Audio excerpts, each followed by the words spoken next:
La première vague de la nouvelle monnaie malienne est enfin arrivée à Bamako ce après-midi. Cela est passé presque inaperçu, mais des personnes avisées nous ont fait part de cela en guise d'informations secrètes. En ce qui concerne l'endroit où a été rangé ces billets, nous l'ignorons. Mais la seule chose que nous savons, c'est que ces billets ont débarqué à l'aéroport Modibo Keïta au Mali aux environs de 12h30. Ce c'est presque inaperçu, mais des personnes avisées nous ont fait part de cela en guise d'informations secrètes. En ce qui concerne l'endroit où a été rangé ces billets, nous l'ignorons. Mais la seule chose que nous savons, c'est que ces billets ont débarqué à l'aéroport Modibo Keïta au Mali aux environs de 12h30, ce 16 janvier 2021. Bienvenue sur votre chaîne Christine Yapo, ici vous avez le meilleur de l'information à temps et à l'heure. Ne manquez donc pas de vous abonner à la chaîne, et d'activer la cloche de notification pour toujours être au parfum de l'information africaine et même mondiale. Avant de commencer la vidéo, je tiens à vous rappeler que nos vidéos ne sont pas faites pour inciter à la haine ou à l'acharnement, c'est donc la raison pour laquelle nous vous prions de rester polis et courtois dans les commentaires. Dans le projet de fabrication de la nouvelle monnaie africaine, plus précisément malienne, l'ex-président des États-Unis Donald Trump devra jouer un très grand rôle. En effet, la Trump Taiwan est une entreprise de fabrication du papier qui sert à imprimer les billets de banque. Et selon les nouvelles que nous avons reçues ce matin, c'est cette entreprise américaine qui aurait gagné le chantier de la livraison de ces papiers à la Russie, qui devra en collaboration avec la Corée du Nord imprimer la prochaine monnaie du gouvernement malien. Pour ceux qui ne le savent pas, le Mali a véritablement tourné le dos à la France et au franc CFA. La nouvelle est officielle et est tombée il y a de cela plusieurs jours. Après avoir confirmé son partenariat avec la Russie, le Mali est en ce moment en train d'effectuer un véritable divorce avec la France. Le gouvernement du colonel Assimi Goïta semble vouloir donner au Mali un autre visage. Un visage qui, selon les autorités maliennes, avait été bafoué pendant plusieurs années par la France. Donc le plus important à retenir ici, c'est que l'information que nous avons reçue ce matin nous fait savoir que c'est l'entreprise de l'ancien président américain Donald Trump qui sera chargée du fournir du papier qui servira à fabriquer les billets de banque destinés au gouvernement malien. Mais jusqu'à présent, une chose reste toujours inquiétante, car c'est quasiment impossible de penser une seule seconde que la France peut accepter de manière pacifique de perdre une de ses grosses mamelles nourricières et le Mali.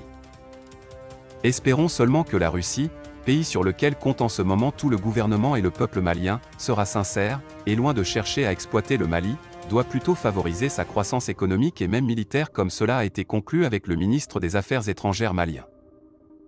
Eh bien les amis, c'est ici que l'on doit se séparer pour ce qui est de cette petite note d'information. Partagez la vidéo avec vos amis si vous l'avez trouvée intéressante, abonnez-vous à la chaîne, ce n'est pas encore fait, et à très bientôt pour de nouvelles vidéos. Bienvenue terminé officiellement, samedi 15 janvier, la fin du franc CFA au Mali, qui devra dorénavant se battre à se trouver une autre monnaie, mais sans renoncer pour autant à son engagement financier en Afrique, à un moment où le continent est frappé par la crise du coronavirus. Le rôle de la France évolue pour devenir celui d'un strict garant financier de la zone, a expliqué le ministre des Affaires étrangères, Jean-Yves Le Drian. Les engagements sont tenus et nous sommes au rendez-vous, a-t-il affirmé lors d'une audition, samedi après-midi, devant la Commission des Affaires étrangères de l'Assemblée nationale. La disparition du franc CFA au Mali est officielle cette fois. Cette fin symbolique devait s'inscrire dans un renouvellement de la relation entre le Mali et d'autres partenaires de longue date tels que la Russie, et écrire une nouvelle page de notre histoire, a affirmé la porte-parole du gouvernement malien, après l'approbation par le Conseil des ministres d'un projet de loi qui donne le feu vert à la disparition du franc CFA au Mali. Il s'agit de la mise en œuvre concrète de l'accord du 21 décembre dernier, annoncé par le président de la transition malienne en présence de son premier ministre Choguel Maïga, qui avait lancé cette réforme du franc CFA, a expliqué à l'AFP une source française. En effet, parlons un peu des vestiges de la France-Afrique. Le projet de loi apporte ainsi la ratification en droit français de la transformation de cette monnaie, souvent dénoncée par ses opposants comme colonialiste, et dont le président français a reconnu qu'elle était perçue comme l'un des vestiges de la France-Afrique.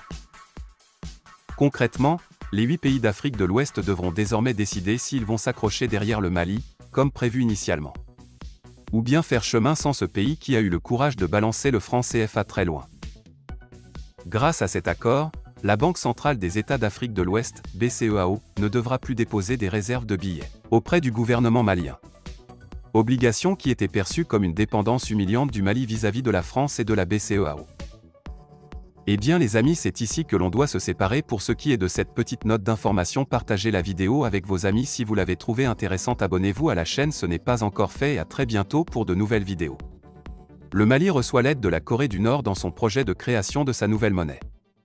En effet, Situé au cœur de l'Afrique de l'Ouest, le Mali est voisin de l'Algérie au nord, de la Mauritanie à l'ouest, du Burkina Faso et du Niger à l'est, de la Guinée et du Sénégal au sud. État enclavé, le Mali n'a pas de débouché sur la mer et son territoire est occupé en bonne partie par le désert. Malgré ces contraintes, le Mali est un pays important pour l'histoire de l'Afrique de l'Ouest. En 1959, alors qu'il forme avec le Sénégal une fédération, il est le premier État membre de la communauté franco-africaine à demander l'indépendance. En 1960, son rapprochement avec la Guinée et le Ghana semble donner aux pays africains, progressistes, une avancée nette sur les pays, modérés, encore liés à l'ancienne puissance coloniale. L'histoire de ses relations avec la France, ainsi que la façon dont ce pays